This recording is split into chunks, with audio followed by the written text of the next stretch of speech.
Hey everyone, this is David. Welcome back behind the velvet rope. Let's just get right into it today because we are here. She is dressed with her lips behind her, Miss Sarah Fraser. Oh my God. Okay, I told you I was going to start crying for like 1 second and then I'll get control myself. But I just want to, I love that you're dead inside. Well, I'm not dead inside because you already told me this. So everyone that thinks that I'm like not going to react, I already know about this, but share your story with Okay, us. no, I do. I'm so grateful that you're dead inside because it's so helpful when you go through this. But long story short, I have to tell our fans that I had a miscarriage last week at 14 weeks along and a DNC. The long story short, the whole podcast is up. It's very emotional, by the way, just warning. On the Sarah Fraser show, the full story. But I always had a feeling there was something wrong. Like the fetus was always growing smaller. Anyway, went away on vacation.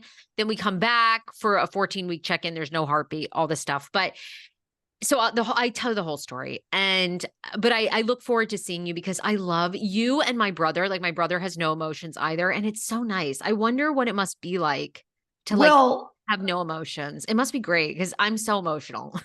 well, first of all, I'm sorry to hear about your loss. Everyone that thinks that I'm, a cold-hearted I person, know. I've already had this story from Sarah off air, so we've already spoken to her just for everyone. You listen, no emotions, I'm sure, is a defense mechanism that one learns over. Listen, people I know, but become drug addicts. I'm not addicted to anything except work. I guess I shouldn't make this about me, but no emotions is a love it.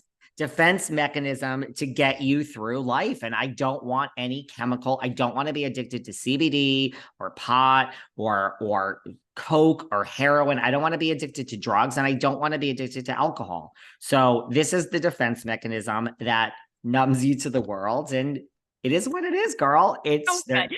But There are negatives with it too. You die alone. You die on the deathbed at home in hospice alone. So there is going to be a payment for my life. Like I am not unaware of what my future holds. It's going not to be great, but that is the price I pay for being dead inside. But I can't. This is the life I've chosen, and I don't mind it. I'll be honest. So I'm sorry to hear about your loss, and well, I will come with thank my you for showing up here today.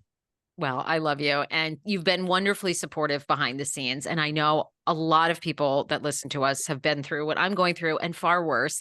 But myself, I'm grateful to have a healthy son who's a little over 2. And the path has become very clear. I'm 41. So I'm realistic. This isn't, I got pregnant naturally. I wasn't anticipating that. I was going to do IVF. And then right before we were going to the IVF office, I literally take a pregnancy test and I'm pregnant naturally. But we weren't anticipating that. And my husband and I have already talked about, we're 41, we're older. So we're at the point that the silver lining to this is it's very clear we're moving on to being an egg donor, getting an egg donor. So if anybody used an egg donor, I would love to hear their story. The Sarah Fraser Show at gmail.com. You can email us anytime. But I will visit you on hospice with my Thank egg you. donor babies and my son. And Thank you. they'll all be my children. But anyway, and no, I mean, it's funny. There's pros and cons to it. Like I've gone to therapy for 10 years. And then when things like this happen and you're such an emotional wreck, because the whole message of therapy is, feel your emotions and let them come up and cry. And I think to myself, and what has that gotten me? Like you're an emotional wreck. Was that really worth it? And then I think, No. is it so bad to like turn off emotion? I don't think, because they always try to make it in therapy like that's so bad. You're suppressing your feelings. Is it that bad though? No. Is And guess what? I quit beginning therapy. It was a like lovely listen, I actually went for like a year and then around and then at the end every week. Well, first of all, I never felt like going the day, this was back in it wasn't even like it was before the pandemic when you actually went in, but like I would be like, yeah, I'm going to die alone. And I would laugh. And the therapist would be like, does that bother you? I'd be like, it really doesn't. Like, I don't want to change anything. He'd be like, okay, so then we're not going to talk about that next. And then I would bring up a subject and he'd be like, does that bother you? I'd be like, I'm not interested in change. So every time I brought something up, we spent for an hour. Well, then we're not going to talk about it. The point of this is like to talk about what's internally. And I would just be like, okay, well, you've convinced me for 7 weeks. We have nothing to talk about. I'm quitting. And then of course it was like, well, I don't think that's a good idea. Fuck off. No, I think therapy, love I am not pro therapy. I'm pro therapy for short, targeted things. And I think it absolutely helps. And I think a lot of it just creates more problems where there's not. That's my opinion. I don't care who doesn't agree with me. But Well, I'll say this, like, obviously I lost my dad when I was in high school. So I had some trauma because, like you said, lots of times the problem with trauma is it comes out in addiction, sex addiction, alcohol addiction. Like, that's where I think therapy is good, right? Because you can kind of learn to redirect that energy.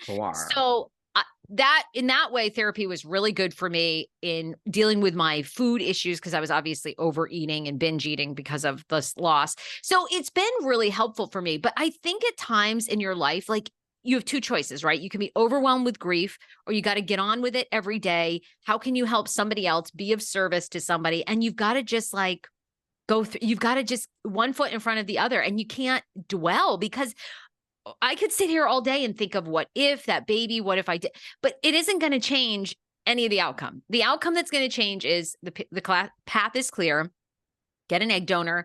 Thank you, God, we're in this time where we have this science that you can have a child in all these different ways and move on with it. And I overshare. And I think this is what I love about you because we've connected like this, but we share so much of our lives because I hope that our stories and moments of this podcast, somebody goes, oh, wait, that's happening in my life and I can survive and thrive, or I should maybe try what Sarah or David did or not, I mean, so I think you got to get on with it. And I'm still in therapy, but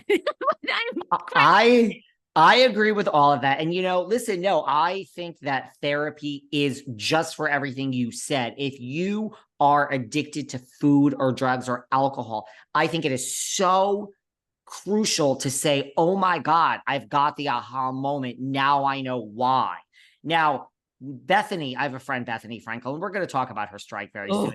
yes. When you know it all, like me and Bethenny, and like I just said, the reason that I'm dead inside is a defense mechanism. I got it figured out, so if you understand I think therapy could be a great tool in understanding the whys. You're not just addicted to alcohol, like, a lot of it's hereditary, but right. So when you know it all, like me and Bethenny, and now she's leading a strike, which we're about to talk. So I was like, I already know all this. I know why I'm doing everything. Like, thanks for trying to help me, but it's not even the money. I just don't physically want to. I literally want to sit here and pay you to sleep on your couch because I'm exhausted. I don't want to talk.